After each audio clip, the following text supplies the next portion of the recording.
मिले posts, jobs, current affairs, GK. नमस्कार।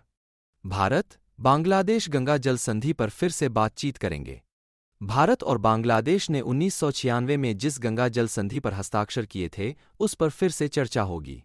यह संधि, जो मुख्य रूप से गंगा नदी से पानी के उचित बंटवारे के बारे में है, जिसे दोनों देश साझा करते हैं, को 2026 में नवीनीकृत करने की आवश्यकता है। संधि नवीनीकरण का हालिया संदर्भ। एक नए सौदे पर बातचीत होने जा रही है, क्योंकि भारतीय प्रधानमंत्री नरेंद्र मोदी ने ऐसा कहा था, जबकि बांग्लादेशी प्रधानमंत्री शेख हसीना आधिकारिक व्यवसाय के लिए नई दिल्ली में थीं।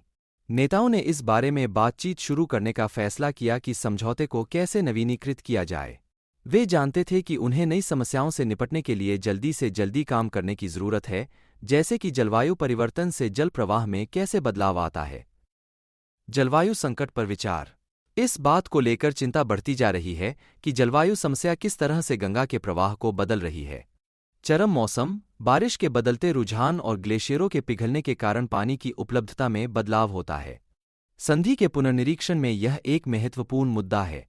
इन प्रभावों पर नए अध्ययन अब यह सुनिश्चित करने के लिए आवश्यक माने जा रहे हैं कि यह सौदा कारगर हो और टिकाऊ हो। पश्चिम बंगाल सरकार की भूमिका। आगामी वार्ता में पश्चिम बंगाल सरकार की भागीदारी एक महत्वपूर्ण कारक है।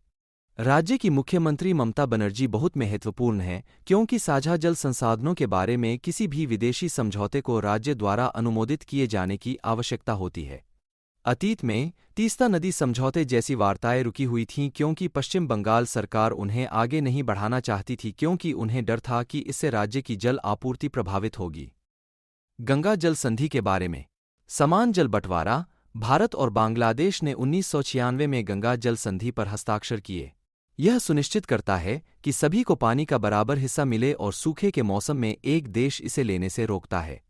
इस समझौते का उद्देश्य सूखे की संभावना वाले समय में बांग्लादेश को पानी का एक निश्चित प्रवाह सुनिश्चित करके असहमति को समाप्त करना है। संयुक्त निगरानी आयोग। पानी के वितरण पर नजर रखने और फरक्का बैराज पर प्रवाह दरों की जांच करने के लिए एक संयुक्त समिति का गठन किया गया था, जो उनकी सीमा के करीब है।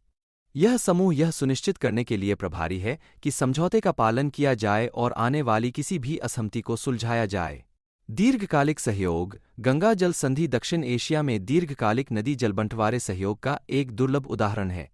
यह दोनों देशों को भविष्य में साथ मिलकर काम करने के लिए प्रोत्साहित करती है, भले ही इसकी आलोचना की गई हो और इसे समस्याओं का सामना करना पड़ा हो।